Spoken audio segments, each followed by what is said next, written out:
안녕하세요. 5분 시사의 자담세우에게 왕빠입니다. 오늘은 이코노미스트 1576호 기사입니다. 2021년 3월 15일자 기사인데요. 여러분 혹시 저희 방송을 들으시는 여러분은 지금 어느 연령대에 머물러 계십니까?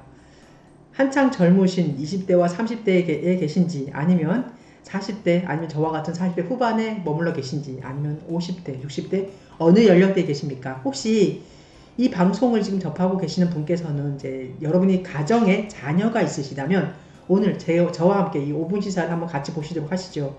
그분들에게는 아마 이 내용이 약간의 생각을 전환시키는 그런 계기가 될 것 같습니다. 내용은요, 자녀에게 증여를 빨리 해야 하는 이유에 대한 그 제목을 가진 기사입니다. 최근 자녀에게 증권 계좌를 만들어주는 사람들이 부쩍 늘어나고 있다고 한다. 공모주 청약 제도가 바뀌면서 가족 명의로 청약하는 게 유리해진 것도 이유가 있겠지만, 필자는 투자에 대한 부부들의 근본적인 마인드가 바뀐 것으로 본다라고 하고 있습니다. 예전이나 지금이나 교육이 신분 상승이 사다리인 것만은 분명히 한데, 그것은 서양과 동양 어디에서나 마찬가지라고 합니다. 하지만 교육이라는 변수가 갖는 힘이 과거보다는 현저히 준 것도 분명한 사실이다라고 얘기합니다. 똥구멍 가난하게 찢어진 집안 출신의 대학을 나오지 않더라도 과거에 사법고시만 패스했다면 운명을 바꿀 수 있었던 시대가 있었습니다. 사법고시에 올인한 만큼 그 보상도 컸는데요. 어느 누군가에게는 분명 목숨을 걸 만한 일이었을 것입니다. 실제 그런 과정을 거치신 분이 대통령이 되신 분도 계시다라고 합니다. 하지만 지금은 사정이 확연히 달라졌는데요. 법률대학원을 나와서 변호사가 되더라도 예전과 같은 신분 상승은 어렵다라고 합니다. 개업을 하더라도 엄청난 경쟁을 하지 않으면 안 되고, 게다가 매년 변호사들의 숫자는 계속 늘어나고 있습니다. 경쟁은 초과 수익을 제거하는데 변호사 자격증의 수익성이 과거보다 떨어진 것이 분명합니다. 의대가 인기가 있는 것은 신분 상승까지는 아니더라도 안정적인 삶을 영위할 수 있기 때문인 것이라고 하는데요. 오랜 시간 공부를 해야 하지만 자격증을 갖추고 그 이후의 삶은 다른 직업군에 비해 상대적으로 안정적일 뿐만 아니라 전문의로서의 그 존중도 받을 수 있다고 합니다. 물론 모든 사람들이 이런 이유 때문에 의대를 가는 사람만 있는 것은 아닙니다. 사명감을 가진 분들도 많다고 합니다. 하지만 과거처럼 의사 면허가 한 개인의 운명을 근본적으로 바꿔놓은 힘은 크게 줄어들었다고 합니다. 우스갯처럼 떠돌던 의사 사회를 맞으면 아파트와 고급 상용차 열쇠가 있어야 한다는 말은 정말 옛 추억이 된 듯 한다고 하는데요. 이런 현상이 보여준 합축적 의미는 단 한 번의 성공이 삶에 미치는 영향이 줄어들었다는 것입니다. 투자 논리로 한번 말하자면 변호사 자격증이라든가 의사 자격증, 그리고 공인회계사 자격증 등 수익성이 현저히 떨어진 것입니다. 그럼 무엇이 가치가 올라갔을까요? 불편한 현실이지만 자산 가치가 더 높은 평가를 받게 된 것이다 라고 함축하고 있습니다.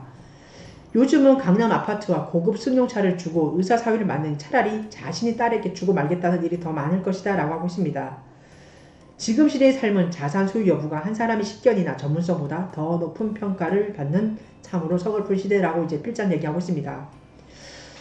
배달이나 요리에 대한 그 플랫폼을 장악한 회사의 초기 투자자들과 주주들, 그리고 종업원들은 돈을 벌 가능성이 높지만 그 플랫폼 생태계 하단에 위치한 사람들은 빠듯한 삶을 살아야 합니다. 하나의 생태계 내에서도 삶이 간극이 멀어진 시대인데요. 제조업도 현황은 비슷합니다. 정규직과 비정규직, 본사 직원과 하청 직원은 하나의 시스템을 공존해도 그들이 경제적 격차는 넓고 큽니다. 당연한 얘기지만 정규직과 본사 직원이 자산을 더 많이 소유할 가능성이 훨씬 높기 때문에 이 자산과 소득 모두에서 격차가 더 벌어지는 이유입니다. 이런 시대가 얼마나 오래 지속될지 예측하는 것은 이제 필자의 능력 밖이지만 그나마 생각할 수 있는 건 짧은 시간 안에 이런 현상이 바뀔 것 같지는 않다라는 식견입니다. 이런 시대에 자녀에게 금융과 투자 그리고 자산을 소유하는 것이 무엇을 의미하는 것인지를 가르치는 것은 인생에서 꼭 필요한 일이라고 필자는 얘기하고 있습니다. 저축이 미덕을 가르치는 시대에서 투자를 직접 경험케 하는 시대로 현재는 바뀌었는데요. 구체적인 방법은 사람마다 다르겠지만 자녀들에게 투자의 중요성을 깨우치는 방법 중 하나가 증여라고 생각한다라고 필자는 얘기를 합니다. 세법에서 미성년자인 경우 10년 단위로 2천만 원을 세금 없이 증여할 수 있고, 만일 태어나자마자 증여를 한다 그러면 성인이 되기까지 4천만 원을 총 증여할 수가 있는 것인데요. 심심풀이로 지금 태어난 아이에게 2천만 원을 증여하면 그 아이가 100세까지 산다라고 가정을 했을 때 복리 수익률을 계산을 해봤을 때 아마 실제 신생아들 상당수는 이제 100세 이상을 살게 될 것이고, 지금과 달리 그때는 100세 이상의 사람들이 이제 일반화될 것인데요. 이때 2천만 원을 연 5%의 복리로 100세까지 운용하면 25억 원이 조금 넘는다라고 하고 있습니다. 만일 1% 이제 더한 수익률 6%를 가정을 했을 때는 64억이 약간 넘고 7%면 무려 162억 원이 된다라고 합니다. 여기에 추가로 11세가 되던 해 또다시 2천만 원을 증여하게 되면 100세까지 운영을 가정을 했을 때 수익률이 연 5%, 6%, 7% 각각 가정을 하면 15억 3천, 35억 7천, 82억 4천만 원 가량이라고 얘기를 하고 있습니다. 출생과 동시에 2천만 원을 증여하고 11세 다시 2천만 원을 증여한다면 자녀가 100세가 되는 시점에 자녀의 재산은 얼마나 될까? 연복리 수익률 7%를 가정을 하면 무려 244억 원이 된다라고 얘기하고 있습니다. 물론 혹자는 그렇게 증여하는 사람이 과연 얼마나 될 것이냐라고 의문을 제기할 수가 있는데요. 90년, 100년 동안 연 7%의 봉리 수익률을 올리는 것은 쉽지 않은 일이라고 지적을 할 수도 있습니다. 하지만 이 필자는 장기 봉리 수익률에 희망을 걸고 싶다라고 얘기를 하는데요.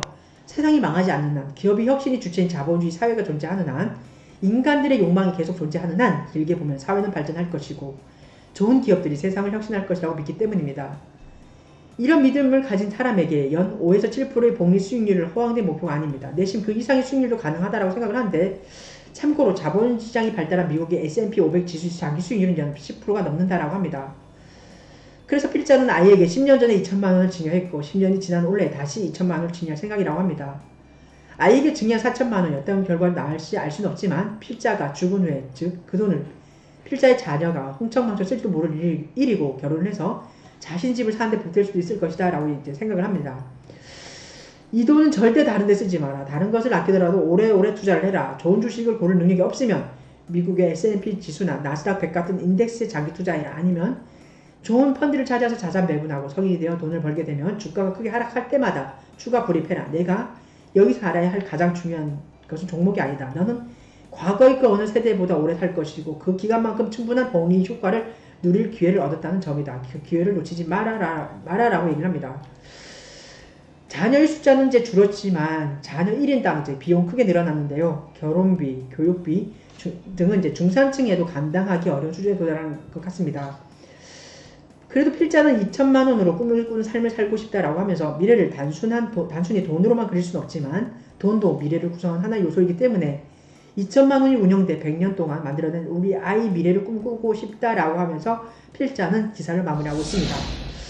여러분 이 기사 내용 들으시면서 무슨 생각 하셨나요?